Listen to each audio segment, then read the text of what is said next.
This is Oilersnation Radio, your one-stop shop for everything Oilers. 1 hour of straight hockey talk with Bagged Milk, Tyler, Liam, Rick, and Dan starts now. Oilersnation Radio, Tuesday episode. Gang's all here. All 5 of us. Tyler, he's over there. Dan's over there. Rick, Liam. Liam's working on a game because I didn't prep one today. He told me I'm not allowed to bring it up until later in the podcast. Liam's going to have a new edition of Tenable. Very exciting. I think I've got a fun one. All right. Well, we'll get to that later. We've got to give Liam some time. Though, Liam, you are on the clock for the delicious debate. That is up to you after I read the plug. Okay? Are we ready? Of course, Oodle Noodle, proud sponsor of the delicious debate. 10% of all in-store sales from their ginger beef goes directly to Sports Central for all of February and into March. You can donate your gently used sporting equipment to them as well. But if you go in and score ginger beef, 10% of that is going to Sports Central. Let's get more kids out there playing sports. Liam, delicious debate. Well, we could donate that roll of sock tape. It is gently used. Yeah. And there's a baseball over there. A couple of pucks downstairs too. Mm-hmm. Nobody's taking my Chris the intern signed ball. It's crazy.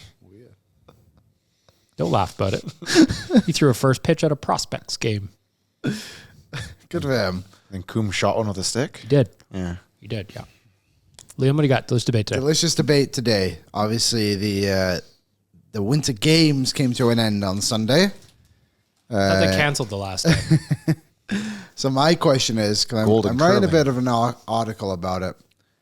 What will you remember from the Winter Games? What will be like your memorable moments from this? And it doesn't have to be like one specific moment, just something that like, when you think back to this 2026 games, what will you remember about the hockey? The U.S. won gold in hockey. Canada lost gold in hockey.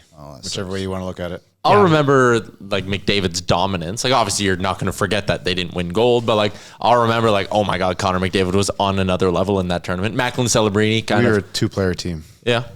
3. Got to give Bennington some flowers. He was pretty good. Fair enough. He's on the next shelf and definitely did his job, but yeah. What I'll remember, do I have to stick to hockey? So I was going to say dick injections. But if I'm sticking with hockey, like one of each. We were sitting at Greta doing our viewing party on Sunday morning. And when the game went to overtime, Jay said to me, he goes, "Are you nervous?" And I went, "No," because now that it's a 3-on-3, it's gone to a coin flip. Mm-hmm. We've seen so many NHL games where the team that you think should win loses in the 3-on-3 because one mistake, you're the other way. Like that's, to me, and I tweeted it before the OT even started, that a gold medal game being solved with 3-on-3 is crazy. Even Sid was 4-on-4. Was it? Yeah, it was 4-on-4. Because like I was just like, man, this is a great game has turned into a coin flip, and that's kind of what I'll remember. And unfortunately, is it like a TV thing why they did that? They don't want the game running long. Like that sucks. But Connor's dominance, Macklin Celebrini is a stud. Evan Bouchard should have been on the team. And losing gold medal in 3-on-3 blows. Like for both men and women. For both of them, it sucks on both sides, and like that is only slightly better than had they lost in the shootout to me. Mm-hmm. See, I don't think I'm going to remember the 3-on-3 thing because I just brought it up, and you forgot that 4-on-4 was 2010 already, right? Yeah. It's just we won it. But we don't now. Maybe an American remembers that going, yeah, it was 4-on-4. It's kind of a bit of the same thing we're in right now. I don't want to sugarcoat it with something like that, so I'm just going to take the big fat L.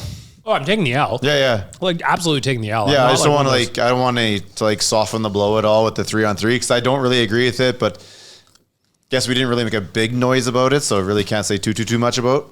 The takeaway is like, yeah, I'm complaining about the 3-on-3, but like, you wear the L. I'm more upset with some of they lost picks and performances by players. The thing that sticks out to me is like those moments in the game, specifically in the third period, that were like inches from locking it in. Like Nate Devin Taves on the goal line, like that one, you're like wild stick save by Hellebuck, and then Nate hits the post. Like there's so much net to shoot at.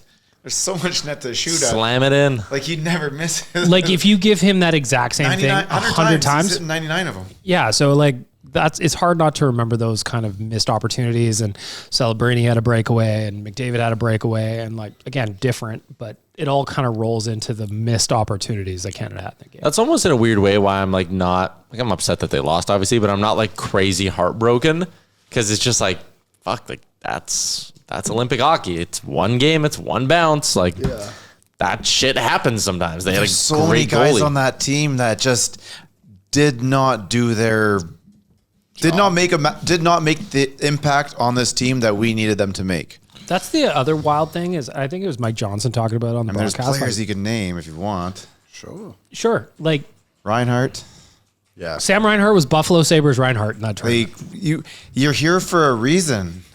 There was that. Got to make a mark on this team. Because the other thing too is like all those guys, they're all first liners on their NHL clubs. All of them.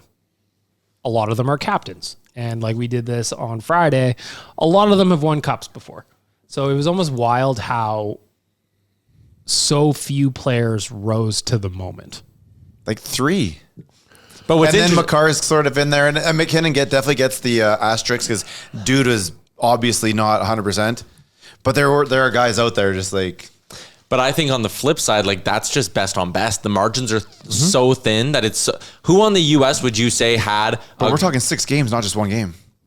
Marner, Stone, and Crosby was really good for the first half of the tournament. Then they lost Sid and playing who? Just lesser competition. I know, okay, but then if you're going to use all 6 games as a sample size, do you want to use all 6 or 1? Did Reinhart ever look good? Reinhart's been terrible for 2 best on best tournaments. He absolutely deserves. Fair enough. He's been bad. Stone, I think, was just too slow. He's just too slow. Had a breakaway. He did. He scored on it too. Yeah. He's still on the breakaway. It was the ugliest breakaway you've ever seen. Word is he's still out there. Yeah.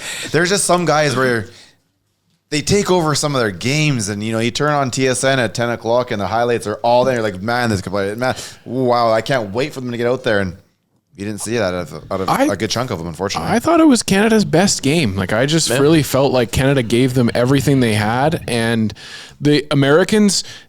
Bent didn't break. Connor Hellebuck was their best player, and I feel like we know that internationally. You look at these tournaments, we've been afraid traditionally as Canada of goalies coming in and goalieing us, and we've been goalied before, and that happened. Like Connor Hellebuck shut the door on 2 of the best players in the world on breakaways on him, and then had wide open opportunities in the third period when the Americans were just sitting back and holding on for dear life, and the whole game, and the Canadians were giving it to them. So like.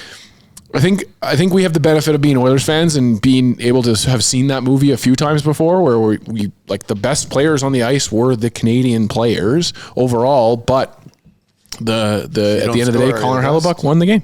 Can I just say something, Dan? Because I agree with you that it definitely was Canada's best game out of the round robin was that game. So. The problem is it came from 5 players. Yep, and no one else showed up. Yeah, and that's fair. I just did the math here quickly. 22 is the answer. McDavid, McKinnon, Celebrini, Devon Taves, and Makar, which was their big 5, combined for 22 shots on goal. Canada as a whole had 42. They had more than half of the shots. That's not good enough for a team that is supposed to have layers. And again, I know Crosby was out, but Nick Suzuki's still a 90-point player. Mitch Marner's had 100 points in his career. Like, there's a lot of guys who I just think didn't show up. But I guess to answer the delicious debate, I remember just the dominance of McDavid, and I just could not disagree with the people who were just shooting him down after that game against the U.S. Because they're dumb and they don't know what we're talking about. We'll talk about it later just to cover it, but we just watched a guy annihilate the competition every single game, and he ran into the current MVP of the NHL, who stoned him. Hellebuck was unbelievable, and we should remember that as well. As there's not really a reason why Canada lost. Besides Connor Hellebuck. He really is the only reason why the U.S. won that game. And I just think sometimes we always do this as sports fans and whatever else, but shouldn't be such a negative outlook on it. Canada played really well. They were unfortunate not to win. We saw McDavid dominate. Celebrini showcase himself on the world stage. And Connor Hellebuck proved why he's one of the best goalies of all time. You think Winnipeg Jets fans were watching that performance being like, what the fuck, man? Yeah. Where are you when it matters here? Yeah, maybe they were. Again, the reason I just have a tough time criticizing too many guys, but like Reinhart, that's terrible. He was brutal the whole tournament. I think that's fair. You know, a guy like Bo Horvat was +8 in the faceoff circle in that last game. He had a good game. I thought Parayko had his best game. If Taves scores that goal on the doorstep, we're all sitting there being like, world-class pass from Mitch Marner. What patience, like what a play by Mitch Marner. So I think there were enough guys that played well. And on the point I was making about like it's best on best, it's so hard to notice, guys. How many guys on the U.S. would you say had great hockey games? Hellebuck. I counted a few more than that. I thought Boldy was awesome. Quinn. I thought Quinn Hughes was great. And Hellebuck. And that was, Eichel made some really good defensive plays. 3 and a bit. That's it. It almost hurts more because you got beat by now 3 players. Well, no, but I just think, again, it's best on best. These guys are all, the margins between all these players, if you lined them all up, are just razor thin. So you knew that game was going to come down to a bounce at some point. And we even joked on our watch along in the first period, the bounce of Matt Boldy flipping a bouncing puck up and going on a little run, like, oh shit, that might have been the bounce. And it turns out that wasn't it. It was, you know, maybe the McKinnon one backdoor or the Devon Taves one, but like a minute and 40 of 5-on-3 of nothing. And Nate takes a dumb shot from the point. Like, I don't know. I just look at it and go, it's one hockey game, man. It sucks that they lost. Like, I'm upset about it. But in terms of my sports heartbreak or our sports heartbreak over the last 2 years, where's that one rank for you? It's just another one. Yeah. It's just another probably one. Probably last for me. Yeah. Like I went curling a little bit in the afternoon. Took a nap, woke up from my nap, and I was like, well, it still sucks. And I hate being on Twitter and like seeing the Americans celebrate. Like, it drives me nuts, but like, doesn't bug me as much as the Florida Panthers celebrating or the LA Dodgers celebrating. Like, it's a 2-week tournament, and you know it's going to come down to some weird and wonky shit. To me, now I'm thinking about it, easily last. Oh, I don't even know if it would make my like top 10 of like spoiling heartbreak, to be honest. Yeah, but it's because the Oilers haven't won in your lives. Yeah, sorry. exactly. The Jays haven't won of your lives. Sorry. And then Canada, we won a year ago. Yeah, and the bar's gold. Like, again, it wasn't. Yeah, that's just it. Like, we have one standard, and it's the best. And like, you know, I was debating this with a few people on Sunday when they were like, oh, like a few years from now, you look back on that silver fondly. And I was like, fuck no. Every other athlete does. Canadian hockey players do not look back on a silver medal and go, what a time. They'll look back on that and be like, shit, that sucks. Put it back in the safe. There's guys that have been known not even to put the medal on. Yeah. Like, I can't remember if it was us or the Americans. It might have been Russians, whenever. I can just think of one in my head. Was that kid that threw it out in the Swede? You go to put it over your head and you're just like, I'll take that, thanks. And down the back of your pants. How much the silver means to them, you could just see their faces as they were handing them out. They were thrilled to get those silvers. Silver medal means about as much to them as the Labubu did that they got, or whatever the stuffed thing was. Is that what that was? I don't fucking know. I was like, are they giving Beanie Babies away? We're in the 90s again? Anyway. Still a great Olympics. Super fun. Yeah. There was a dog that participated in the cross-country ski. That's awesome. Amazing. There's almost a fight in curling. That was pretty cool. Love it. Yeah. There was that girl that you told me about that robbed her teammate. Awesome. Great. I love that. Friend of the show, Kelsey Mitchell from Sherwood Park, decided to start bobsledding 8 months ago, made the Olympics. What a story. Fucking amazing. By the way, I was watching bobsledding and they were like, the one race, 3 different sleds went down. That is, I know I kind of said bobsled wasn't all that entertaining. I was dying laughing. There's just something so funny about the guys in their helmets because they slide for like another, when they wipe, if they wipe out halfway through, they finish the track. They finish the track. And just all of them in their little helmets, just with the lifeless tinted visor, while they just go down the track, not moving or on their side. It's so funny. Did you see? So it was the Trinidad team was one of them that fell. Yep. And the guy explained what happened, and he was the first guy, I guess. And his steering snapped in his hand. Oh, so then you're just going down the rest of the track and like, fuck. Yeah, he's just like got the part in his hand. He's like, yeah, he showed a video of it and he just like ripped it right off. Because they were talking about it on the broadcast about like how when the bobsled flips over and how scary it is. And I'm sitting there, I'm like, of course it is. You're going 130 kilometers an hour sliding on your head. But then the Jamaican bobsled team fell, if I remember correctly. The Jamaican one? Yes, in Cool Runnings. Yeah. Didn't break the egg though. Nope. John Candy will figure it out. Yeah, John can't even figure it out. But like they were saying, the scariest part is actually it's not the helmet part; it is your shoulder rubbing against the ice, and getting your skin melted off. Oh, that's sweet. I know it was because of controversy, but for a person that has watched curling go from test sport to Olympic sport, now it's like I would say it's like the second biggest story at the Olympics. It was a big conversation the entire time. The penis injections? That was big. Yeah, I feel like the Americans winning double gold at hockey was definitely got a medal. The curling controversy. It got into the conversation. He competed for gold. Well, because I think probably had gold for most of it until I think because of the length of the tournament, right? It carries out over the entire time. So it was like every second day we were getting reminded of something. Too. That's true. Curling, the mixed doubles. Yeah. So curling being second on the menu is that's usually my second favorite thing to watch anyway. So, but for the rest of the world, like I think most people don't really pay attention. But the boop, they definitely don't. The boop heard around the world was big. They got a lot of attention. Thanks, Nicholas Eden. I liked what Brad Jacobs said, where he basically just said, "Suck it," yeah. Like we don't give a damn. I won the gold medal. Yeah. Didn't throw him off at all. What? I don't give a damn. The scene of all four of us hugging is etched in your brain or something like that. Yeah, he was very. Yeah, I loved it.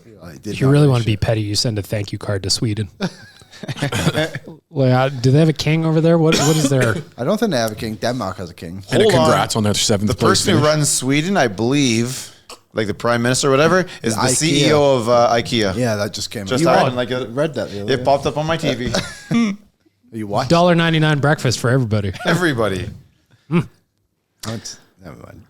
The next caption was, he'll have his cabinet put together by the end of the weekend. Good IKEA, Jill. I thought Shouldn't even take that long. He's just walking in. He's spinning an Allen key on his finger. All right, we're going to move along. Got to tell you about the last handful of experience spots for the Nation Vacation. That is from March 24th to the 27th. We're going to be down there, and we've got a couple of experience spots left at nationgear.ca if you want to join us for the game and for the viewing party the day before. Big thing. Your food and your drinks are covered at the price of the ticket. That is going to save you a significant amount of money depending on what your BPP is expected to be at that game. For Tyler, that pays for itself. Quickly. I don't know. I'm usually like a 1 BPP guy. I can see you doing 2. Maybe. Where? Are you a 1 BP when you're calling You're on a Golden Nation Bears vacation? games? There's no way you're 1 BPP on a Nation vacation. The last time They're you used a big 1 beers. beer per would have been the last time you called a Golden Bears game, I bet. At Oilers games, I'm only... That's because you're going with your old man, though. We keep it classy. I go up to the second intermission, 1 draft Coors, 1 glass of red wine, and the lady's like, what the fuck? And then 2 quick shots of tequila. He does the 2 tequilas and walks back down to the seat. Can you super beer this one, please? Anyway, don't listen to Tyler. He's lying to you. Your ticket will be paid off. Promise.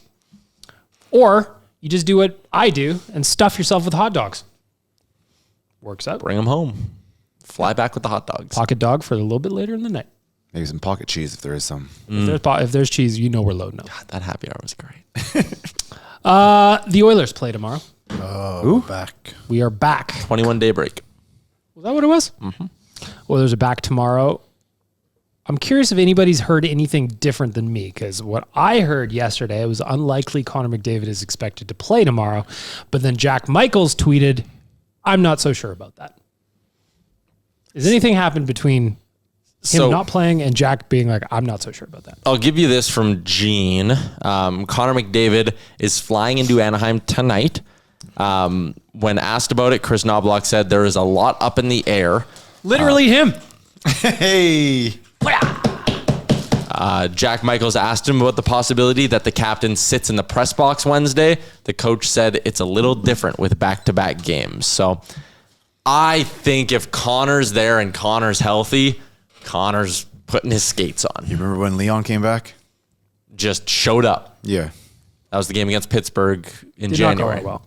No, it did not go well. We were in Jasper. Yeah. He was there. I just think, again, even if you're like, hey, we want to ease up his minutes, all this stuff, play him 12 minutes then. Tell him you're going to ease up his minutes. Well, yeah, that too. But like I'm saying, if you're Chris Knobloch, you could just not play him 22 minutes tomorrow and still get something out of Connor McDavid. Like if he's held, and I get like he played a lot of hockey in Milan. It was 6 games, but even now that I say that, he's played 6 hockey games in the last 21 days. I get that they were intense Olympic games. He might be dealing with some things. He's some bumps and bruises and whatnot, but like had a couple of days off now. Let's go. I want him playing tomorrow. I want him playing. I think he plays.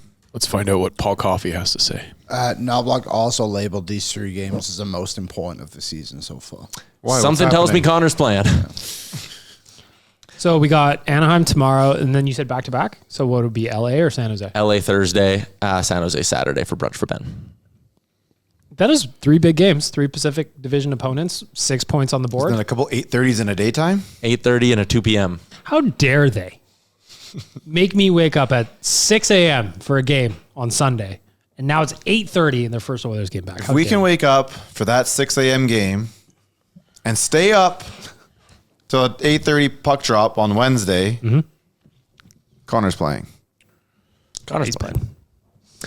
One thing about Connor that I couldn't help but notice on social, as much as I was trying to avoid socials after the loss on Sunday, was that his fingers were taped. Any concern that he's got some hurt fingies? Because Leon was also icing his hand on the bench for Germany. Leon was at practice though today and appears ready to go. I think there were guys at the Olympics nursing a whole bunch of things. I also think like day-to-day in the NHL season, there's a lot of things like that kind of will bother you. So I don't know. What is going on over there? I watch. Sorry. What would taping your fingers do? It's freaking out. Keep it straight. Tamagotchi. Just like if one of them's broken. Yeah, but you're not going to tape it. Of course you would. No, you'd like cut out the middle of the glove. Cut and put off your 2 finger. No, cut out the middle so your 2 Could do fingers that. go together. Yeah, you would tape it. Maybe that's what you did. Well, because they would have said taped together. They said fingers taped. I'm thinking one finger has tape just on taped it. one finger? I don't know. What I was year- just seeing taped fingers. Yeah. Blisters. Could be blisters. Or maybe He's- blisters. can't throw his fastball. Playing golf. Maybe he's a part of Fight Club. And he can't talk about it. McDavid fingers. Damn it. Your search history is just going to have like the weird Good things thing I was going just on now. Twitter. Brock just made you something that you didn't want. Google McDavid toes after. I think there was a bunch of guys. Like there's talk Brad Marchand might have season-ending surgery. I think a lot of guys were playing through some shit in the Olympics. Do you think any of the old boys looked a little old? Yeah. Like there was like Drew Doughty does not look like the Drew Doughty that lives in my head. Yeah. Oh, yeah, they looked very old. I was going to say terrible, but It's hard to say terrible. yeah, it is hard to say terrible. I just lost a step. He just looked behind. And I was amazed at the lack of criticism for Doughty. Like, I feel like we really gave it to him because it was so obvious, but like, my goodness, Colton Parayko took way more than he did. And Colton Parayko is at least doing his job on one end of the ice. Yep. And like, offensively, Colton Parayko is what he is. If Could you imagine have having Schaefer on that team instead? instead of Doughty? That's the Couple guys thing. Like, probably. when we talk about Doughty and like we've mentioned, like he shouldn't be there and like puck moving, everyone just assumes it needs to be Bouchard. I would have taken Bouchard, obviously, Righty, lefty. but like, who's a righty? Doughty and Bouchard. So if you wanted Doughty's to a get, righty, is he not? yeah, that's what I mean. Yeah, but Oh, to right. get Schaefer in, I would have looked at getting Sure. a lefty out. That's all. But I think Sanheim's a righty, if I'm not mistaken. Either way, whatever the fuck they all play. Sanheim's left, I think. That could involve Chikrin, can involve Bouchard, Schaefer. Like there was just better options, and I hope Canada learns from their mistake on all fronts of their roster selection over these last few tournaments on World Juniors, Women's, Men's. I don't think they will because they're the most arrogant organization going, but hopefully they do. Do you want some more bad news? Not if it's going to be that bad. Well, it's upsetting. Okay. Could be anything. I don't know what this is. Oh, Kapanen? No, you can talk about that after, though. Connor McDavid. Of all the takeaways is that I feel worst for him. OHL lost in the final. Stanley Cup finals back-to-back. And now the gold medal, and he was named MVP of all of those. It's torturous for sure. That is awful. If you're going to lose, I would rather lose all of those things and not be expected to come back out and give like a little take on it. What I'll say, though, is he can always, and should, he probably doesn't step away being like, I did everything I could. He won the MVP in all of those events, and he didn't win one. But Well, Surely somebody else could have First been cup there final, with not him. second one. Yes, right, right, of course. when his head hit the pillow after that loss in 2024, I don't think Connor McDavid's sitting there. I don't think so either. he's not wired that way to be like, I had 42 points. I can be proud of myself. I agree. I think he's sitting there going like, how the fuck do I not score a goal in that But I last game? think as fans, whatever, we should look at it that way. Totally. And I just think it's so harsh that we just never do. And always, like, now he's all this whole thing of, like, he never wins, yada, yada, yada. He won the Four Nations a year ago. He literally scored the winning goal. Mm-hmm. And I know that was just like a made-up event, but in the moment that meant something, and now none of us give a shit. And that's wrong, and we should not discredit that. And I'm not comparing it to the Olympics at all, but he won that, and he didn't even play that well, and he still led Canada in points. I would also say that hockey is such a team. Like, this isn't basketball. Connor's not out there 75% of the game. Mm. He would have won if he was a basketball player. He is out there a third of the game, give or take. And like we saw in the Olympics, fucking guy can't play on a roster where the bottom six can score anywhere. And we brought the best players from the other teams in the world. It's nuts. So I felt bad for him. Tell me this is not the beginning of the supervillain, though. Oh yeah, it's his origin story. Like, if things don't go well for him the next 2 years, he's Lex Luthor. If he just moves to the inside of a mountain, I wouldn't blame him. Okay, because like I got asked the question today. I got a couple of really interesting questions with the Morning Cup of guys that I pushed back on. The one was the one about what? Well, they also went and were saying how Liam looks like a porn star. I don't see it personally, but I'll see ask Colby Cohen. The English hedgehog. See the videos they're watching first and judge it based on what they're watching. Send us a list of your categories. So they said, like, do you think this loss will fuel McDavid going forward? And I kind of said, like, how much fuel does he need?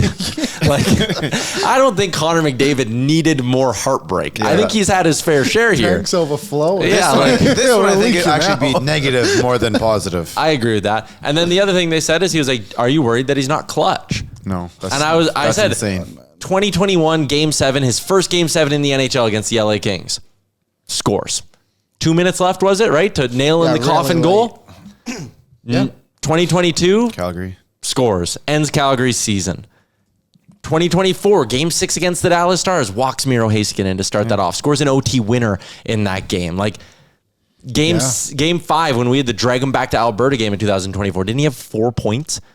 Yeah, he did. It's easy to if you watch sports enough and you see this type of thing happen, you usually look at their best player and ask something like that because their best player has not performed the way that Connor has in all of his big losses. You know what I'm saying? There was a really good tweet today from someone online.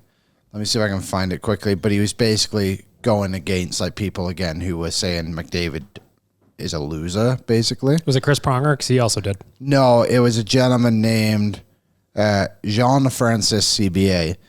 And I read this on O&E, so sorry if you've heard it already. But he said, McDavid is being criticized because he is the best player in the world, but no one is out there to support him.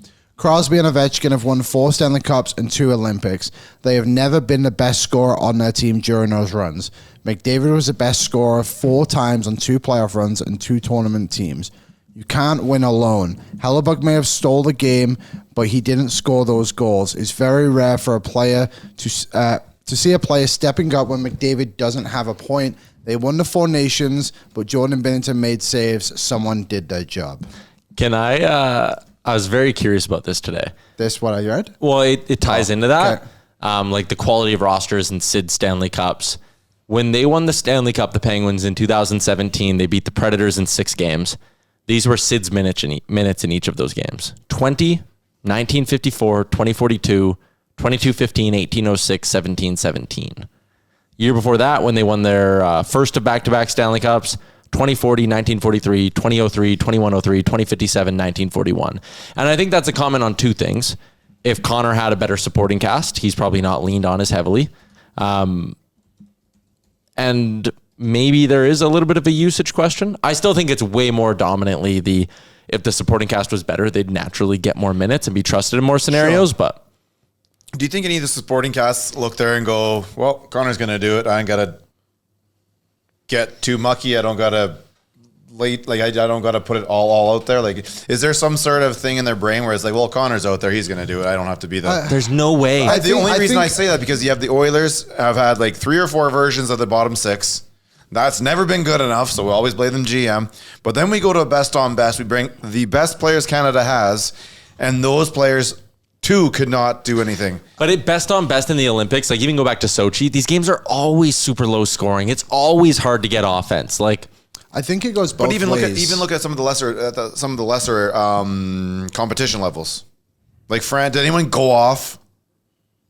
Not really. And that's the thing. There's a few like Finland out of blowout win where they scored like 11, but like there weren't as many blowouts as I thought there'd be. No Canadian players went off, and they should have, especially when you think Connor's on the ice, the other team's putting all their best out there. I also think it's tough though because the way like when you go back through that Czechia and Finland games in the medal round, those two teams are not playing to push the pace and try to win. Canada had Neither did the gold medal game. But Canada had way more odd man rushes against the USA than they did against Czechia and Finland combined. And we talked about that as a key. Like Canada did not get I don't think they got a single breakaway against Czechia or Finland in the medal round. Sure. I mean, they had two against one guy. Only one guy can cross center ice against those two teams. That's what I mean, right? Yeah. So, like, I also think it's hard to be like, why wasn't Canada blowing those teams out? Well, because they're all really good hockey players, and those two countries, Finland and Czechia, were playing to either win 1-0 or lose 2-1. They were not playing to, hey, let's go push the pace and try to take over here. They were desperation mode the whole time. So I think it's hard to be like, oh, why was no one putting up crazy offensive numbers in this tournament? Because, like, that's how best on best is. Yeah, and I don't want to use Connor again because he's the best of whatever, but 5-0 in the first game, he's in on 60% of the goals. Yeah. Connor's got 3 points. Nate, I know you're hurt, so maybe you'll take him out of this, but someone's got to be 1 point because they're 1/3 of the play of the Connor is or something like that. Yeah. I get it. I just think it's more, whatever. It's more convoluted I think it's very weird. It is, yeah. What if they had Kazuma Okamoto on their team? He hot right now? Well, his quote is, he was asked today, could you describe yourself? And he says, I'm very serious and very manly. Who is that? The Japanese guy that Jay signed. Yeah. Oh, what else do you need? Manly. What more do you need, man? What else do you need from a guy? I am very serious and very manly. That rocks. I'm looking for a new Jays jersey. I might have found one. That's gotta be a t-shirt, man. It should be a t-shirt. Warm-up t-shirts? Come on. I like it. Moving along in the order. Our boy Brett Kulak got traded again. Kyle Dubas is all of a sudden grinding out assets from that trade, and hate to say it, doing pretty well in terms of collecting. But Liam, what do you think about the Kulak for Girard in the second trade? I think it's a win for Pittsburgh, and I wonder what Colorado is going to do next is my ultimate question. I don't think Colorado got better, but they just got more money. $8.7 million in cap space is what they have now. Is that what it is? I thought it was like 2.4. That's what they have available to them at the deadline. Oh, yeah, Kadri. Then that's when I'll be worried. I mean, I'm worried about them now. They're obviously really good. But I just think that they didn't. If I'm looking at the trade today, I don't think they got better. I think Kulak wasn't that good. I agree with that. Like, if I want to see what they do with the money. Because to me, this signals that Colorado was like, okay, in the playoffs, Kulak for Girard, pretty even move there. We're willing to give up a second to get out of this money, and we're going to go crazy at this deadline. We are not just going to sit and do tinkering. Pittsburgh crazy? No, that's never. That's what everyone's going to be looking at. Pittsburgh's second in the division. I agree with you, but that's all people are going to talk about. Who's people? Name them. Everything on the internet. What have you been reading? I haven't been there for 2 days. It's There's very no- upsetting over there. no. $8.7 million. No one's doing the Sid thing anymore. Pittsburgh's good again. And I agree with you. Like Pittsburgh, They're going to get Kadri. That'd be interesting. I hate that. Me too. Yeah, they'd be awesome. But I also, I don't know. Never mind. It's all good. You sure? I don't believe him. Stick Go with on the your anti-Colorado rant, Yeah, go Liam. for it. I want to hear it. Unload it. I just think it's very interesting that like Colorado is always so glorified. I mean, and it probably is just because we're in Edmonton, and they should be. They won a Stanley Cup. They've also not made it past the second round in how long? Like since they won, I think maybe past the first round. Mm-hmm. But like they're always like, "Well, Colorado does it again." It's like, did what again? It's like, Yeah. dude, They won. They won the cup. I do it's the not same wanna thing out of discredit Carolina. Yeah, every year. And it's just like, what is Edmonton doing? Vegas, too. And it's just like, Washington. pisses me off. Like, we had a guy today on the show, and he's like, the Oilers have no assets. What are they? They can't do anything. So what do you, of course you have assets, dumbass. Like, God. Stick with the trade deadline. Daily Faceoffs. Anthony DeMarco reporting that the Oilers have checked in on Ristolinen. Boo. We just can't get rid of this name, can we? He's the new Drew Stafford. It's the new John Gibson. So annoying. Tyler, any thoughts on Ristolainen? I'm out. I think he's a little bit too inconsistent. I think, like, would he be an upgrade on their blue line? Yes. Is he an upgrade that is worth reportedly a first-round pick and signing up for this year and next year at $5.1 million? No. You can go find a Rasmus Ristolinen for a lot cheaper than that, both cap-wise and asset-wise. So I just think he's really overrated, and I'm happy that the Oilers apparently checked in and then kind of said, we're good. I think it's the best thing I've ever heard something said out of that guy. Me? About that player. Oh, but Ristolainen. Like every other time he's been brought up, like obviously it hasn't been like 2 or 3 years. It was like, no, he's terrible. He's terrible. He's not terrible. That's kind of been what I've read. Sorry, what I've read about him. Everybody read for years. Right? Like, yeah, he's awful. At this point, man, like I don't know what you do at the deadline. You can't just go get a regular player that fits that spot in other teams because we've proven that doesn't necessarily work here. Yeah. What I didn't know about Ristolainen is, admittedly, I don't pay attention to him very much. His points totals have really fallen off a cliff, didn't they? He's Tyler Myers, right? Like first-round pick. Funnily enough, played for Buffalo. Gigantic. Every year, it's like, this guy's going to show up. And he kind of reinvented himself a little bit. We see a lot of D-men who like... But like still overpaid. But a lot of those D-men who go through like the top 15 pick, known for being an elite two-way or elite offensive guy in junior, it takes them till year kind of 7, 8, and then it's like, oh, they're coming into their own defensively, and they're going to have a really long career. Like, look at Luke Shen, had to reinvent himself. Myers is a good example. I think Ristolainen kind of had that curve. I just found it interesting. In 2016-17, he had 45 points, and then it slowly started to fall from there. 2019, he had 43 in Buffalo, then it was 33 in Buffalo, then 18, then 16, then 20, then 4, then 19, then 6 this year. How many, does he have a playoff game? Not one. Yeah, that's the other thing. Well, with the Rochester Americans, he played 5. How'd that go? 2 assists. That's pretty good. I wrote a piece about Ristolainen today up on the site, Oilersnation.com. With Ristolainen on the ice, they're -6. With Ristolainen off the ice, the Flyers are +2. There you go. Math. Better without him than with him. And I know they're a bad team. So again, I think he could come here and be fine, but like they're not keeping money. The Oilers shouldn't pay him that. I do always think of the human side of it a little bit in the sense of like Ristolainen. I would doubt he's ever played meaningful games, even in the regular season. Like last year for Philly, like they had the push, but we all kind of knew they weren't that good.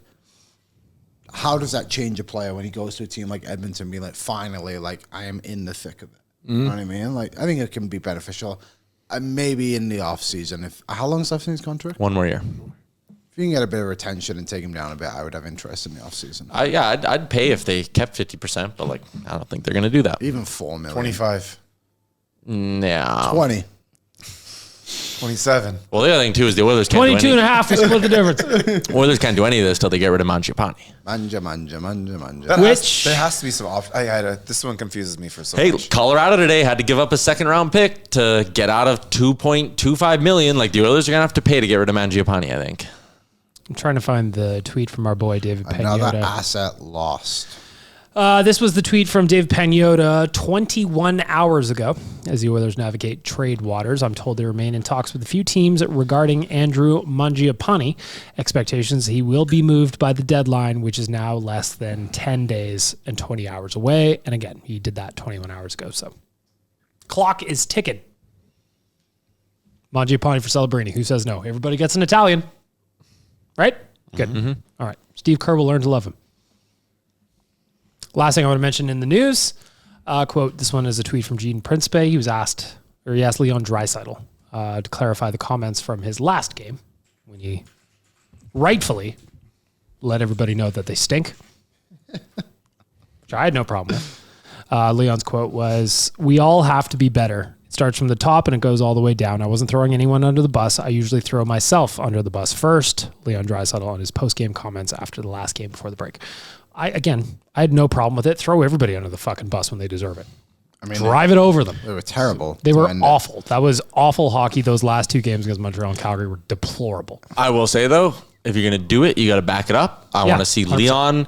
Like, we can't, and all those annoying traits that sometimes pop up in Leon's game, I don't think you can have those at all coming out of the break. If you're going to be the guy talking about how we know the level we're at, we know where we need to be, like, you better walk the walk now too. And I'll say this, every other player on the team should sit there and be like, you should be coming out tomorrow being like, our leader called us out before the break.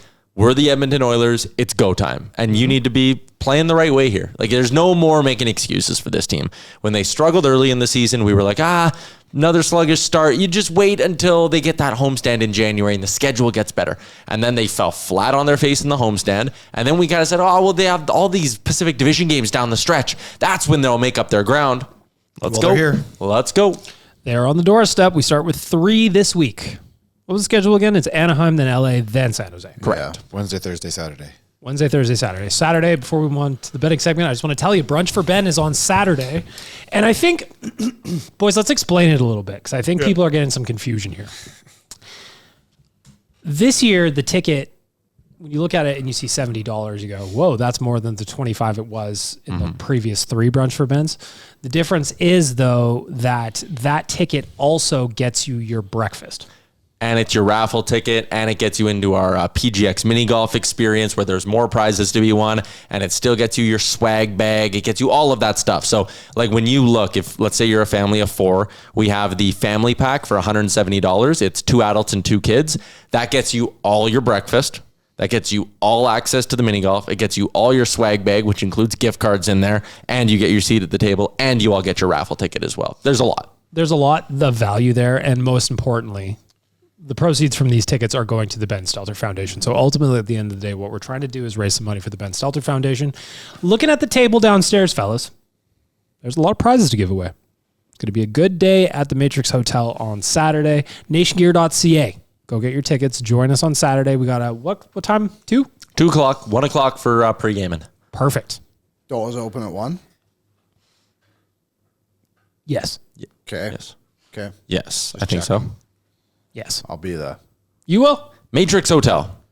Liam's going to be there. A lot of parking there, too, by the way, if anyone was curious. Hey, listen, I've done my share of events. Yeah. Parking is an issue sometimes. Not here. Join us, nationgear.ca.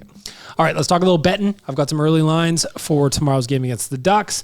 I got a sneaky little prop I want to pitch to you guys. It's just a one-off prop, and then we'll look at some of the futures as well. Ooh. Whatever your bet is, it's never ordinary at Bet365. Download the app and get it on the game. Use the code NATION at Bet365. Must be 19 years old or older. Please play responsibly. Early lines. Now, these are going to change. But, boys, if you're early, there might be something here for you if you're interested. Money line. Oilers at Ducks. Oilers are favored on the money line at -115. The Ducks are -105. Gone up. It was -125 earlier, right? Mm-hmm. So it's moving already, people. I think it's the McDavid thing. Spec just had a tweet, by the way, saying he thinks Connor will be in. Connor is listed for points on 365 right now. Interesting. But we'll get there in a second, but I imagine, where does the value start on Connor points? 3? -650 for 1, but -135 for 2. Okay. That's even insane. It's well, nuts. Leon's -500, then -105. Nuts. Connor McDavid was held to under 2 points in 3 straight games, by the way, before the break. Looking at the puck line, if you think the Oilers can win by 2 or more, so -1.5 is +225 for the Oilers. For the Ducks to cover that at +1.5 is -270. The total for the game is set at 6.5. Over that is -115. Under that is -105. Where I was looking for value, Evan Bouchard. I could picture a revenge game. Not because he played for the Ducks. He's upset that he didn't get to go play in Milan, Cortino. Evan Bouchard, 2 points, +185. I like it. 185? Mm-hmm. That is good. Looking at the Oilers' futures, cup odds still +1100, Rick, if you want to resprinkle. Sprinkle. Western Conference odds, Oilers +650 to win the Western Conference. So And what's the difference in points right now? very, very little. I'll pull it up for the exact number because I haven't looked in a while. I'm not going to lie to At you, Rick. +50 for 2 teams that are almost a saw-off with nobody with a really big advantage going forward. +50 are pretty good odds. Yeah. We've got, all right, so the West, I'm in division here. We don't need that. We need conference. That brings everybody together. All right. Colorado currently leading after 55 games with 83 points. Then Minnesota is the 78 points. Dallas 77. Golden Knights 68. And then the Oilers are at 64. One more game played than Vegas. So there you have it. A little bet and talk. We'll get back into the regularly scheduled program once the schedule resumes. Whatever your bet is, never ordinary at Bet365. Download the app and get on the game. Use the code NATION at Bet365. Must be 19 years old or older. And this is where I turn it over to Liam. Liam has been preparing a game diligently throughout the podcast because I did nothing. Not He's today. sleepy over here. Well, he put a lot of work in. That was a big cognitive load is what he did there. Good.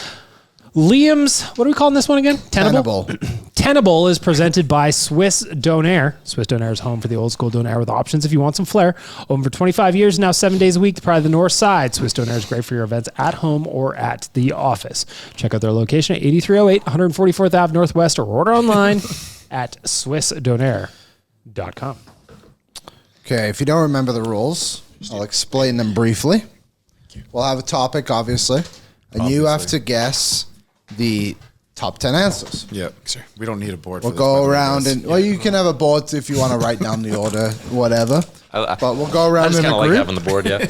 Everyone gets one life. If you get it wrong, you're out. You're dead. You have to try and get all 10. Maybe we'll involve Reese on this one, too, to give you guys a life, because I think this one will be a bit difficult. Ooh, I like it. So, obviously, we're returning to play. And I wanted to do a negative one for fun. I love that. That sounds like fun. Chris Knobloch took over the Edmonton Oilers in November of 2012. Definitely not 2012. 2023. Maybe. November 12th, 2023. Can you name Testing to see if you're listening.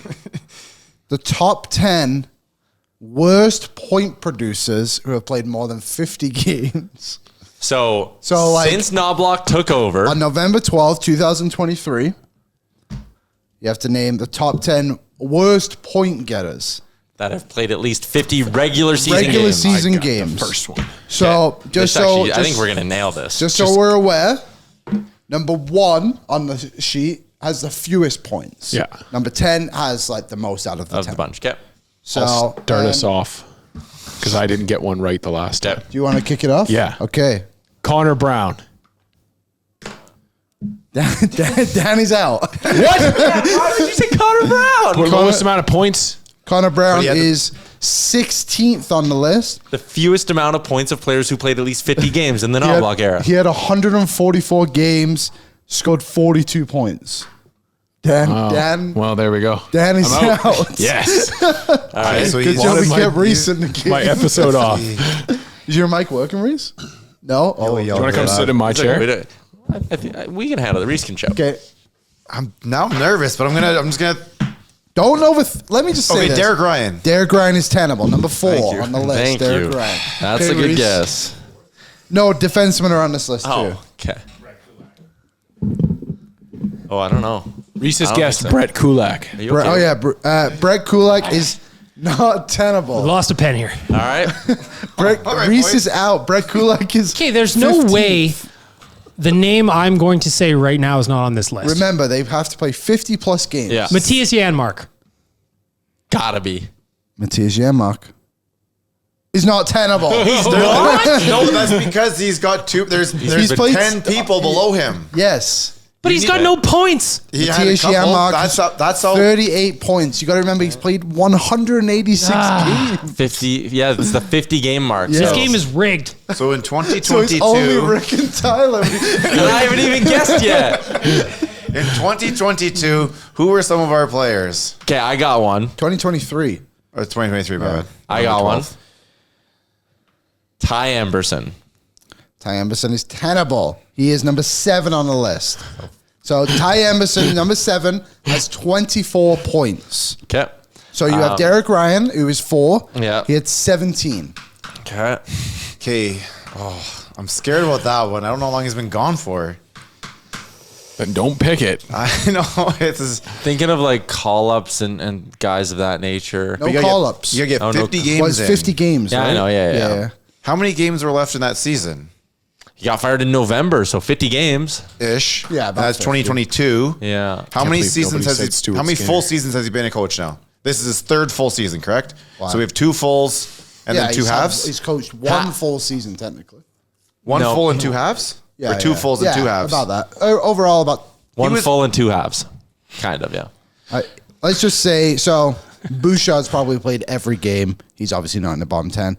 Bouchard is the most games played. He has 208 games. He coached in his first year once Woody got fired. He could coach 69 games. Nice. Okay. Did we go to the final in that year? Yes. Yeah, but no playoffs.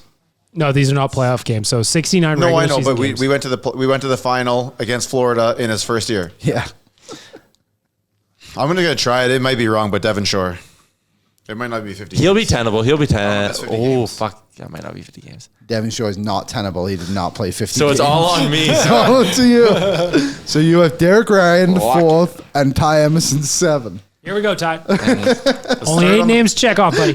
Start on the blue line. And you Cody know Ceci.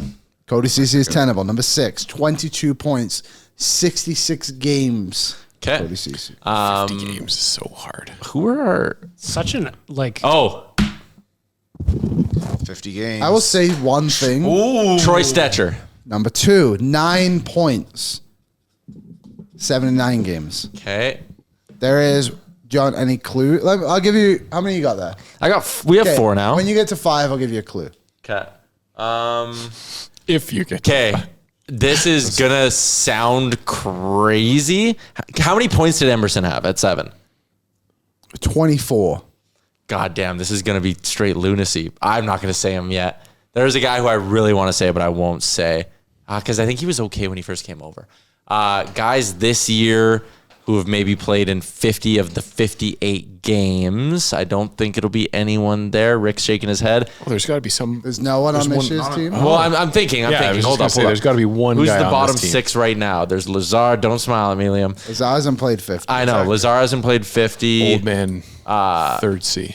Yeah, I know. I'm thinking maybe Rico, but I don't want to say him yet because I'm not sure if it's right. There's also someone in this one spot who's worse than Stetcher. Don't overthink it. 50 games. And then he was only here for 1 year, so neither of those guys can be. Stasny hasn't been here for 50. He hasn't been here long enough. You have to go back to that season. And again, like terrified us. Kulak was so available that I think he stumbled into like more. Yeah, and he had Kulak's- that run. He had that run where he scored like 7 goals on the Yeah. year. So like Kulak's not an option. Well, you already said him. Oh, sorry. We're not including goalies. No goalies no. are not on the Thank list. God. Although one goalie might have more points than the guy in first place. Oh, God dang. Trent Frederick. Yes. Trent Frederick is Has number he already played 50? 56. Wow. Okay. So he has 3 points. So he's number 1. He's number 1. Attaboy, Freddie. Okay. You said I get a hint at 5 names. Yeah. Okay. I'll give you 2 hints. I'll give you 1 hint. I have an idea. Two players on this list Ooh.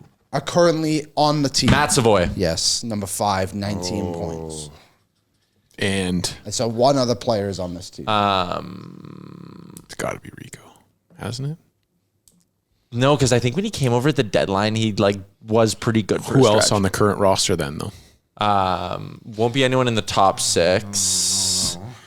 God damn, we've not watched enough Oilers hockey here. I'm like slipping on their whole roster. Like so what do you have so far? You have 1, Freddie 2, at 1, Stetcher at 2, 3's blank, Derek Ryan at 4, Savoy at 5, CC at 6, Emberson at 7. I'm trying to like not take up the whole show here, just thinking of guys. Okay, you have 1 more defenseman Did Victor play and 3 forwards. I don't 50 think so. last year? I think he would have too many points. Yeah, I think Arvidsson had too many points. One more D man is so interesting. It's got to be from that. Got to go back though.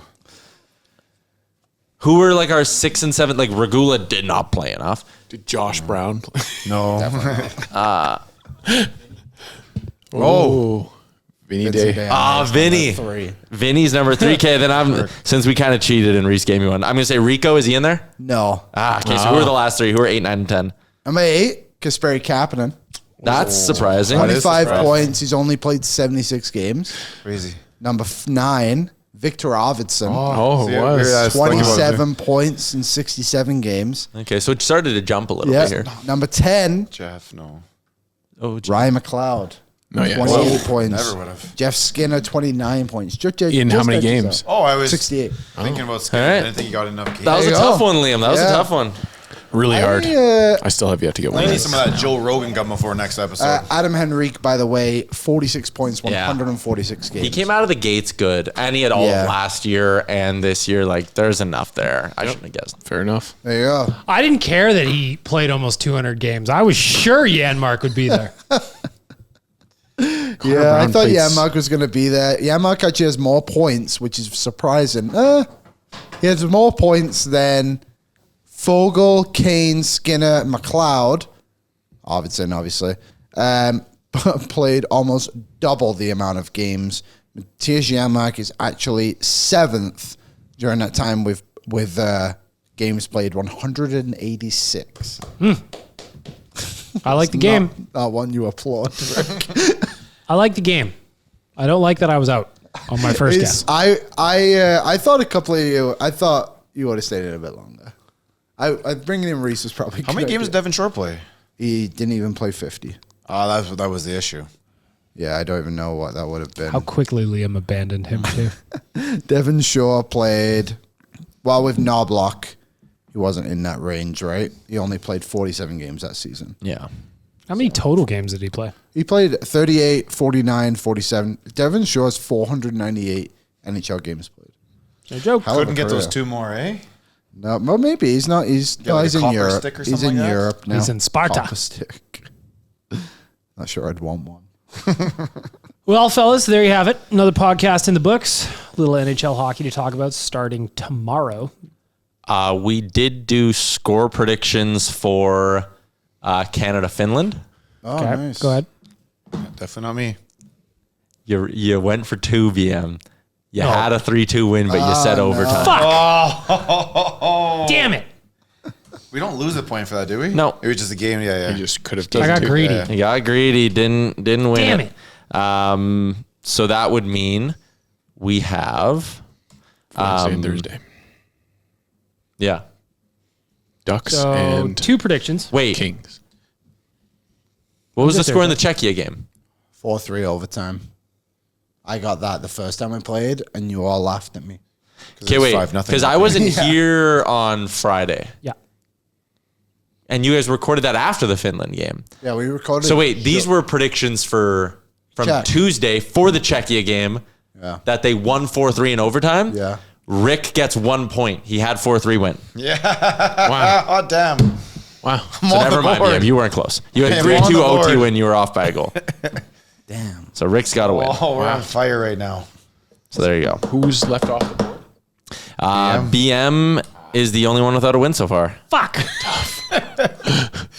Would you like to go first then for prediction for Yes, I would. It's not as though we're all pulling away from you or both anything. games of the doubleheader? All right. We're within reach. Okay. Anaheim, then San Jose? Yeah. I can turn this around. LA. No, LA LA. is the day game, isn't it? Oh, LA is brunch? No. LA's brunch. No, it's San Jose's brunch. San Jose. I thought San Jose was brunch. Yeah, Anaheim, LA. Anaheim, then LA. Okay. We're good. 2 California teams. Anaheim, 3-2. Leaving it at that. LA, 4-2 empty net. Okay. I'll say 4-2 against Anaheim, and I will say 3-2 OT win against the Kings. I'll say 3-1 loss to the Ducks and then a 4-2 win over the Kings. 5-2 against the Ducks, 4-2 against the Kings. Then they'll lose in overtime to the Ducks, 4-3, and then beat the Kings, 4-2. Rooster? 6-3 win versus Ducks. Oh boy. We got a 6-3 and a 4-3 for Rooster. Thank you, Reese. Bullish. All right. There you have it. Your score predictions are done. Liam's game has been played. There you go. And now we can end it off in only one way. With words of hope from Tyler. Yes. The sun always rises the next day. Sure does. Talk to you on Friday. What's up, Nation citizens? If you like that video, then you need to be subscribed to the Oilers Nation YouTube. Podcasts, live shows, exclusive interviews, and analysis. Everything you need from your favorite voices at Oilers Nation. And you don't want to miss any of it, so hammer that subscribe button.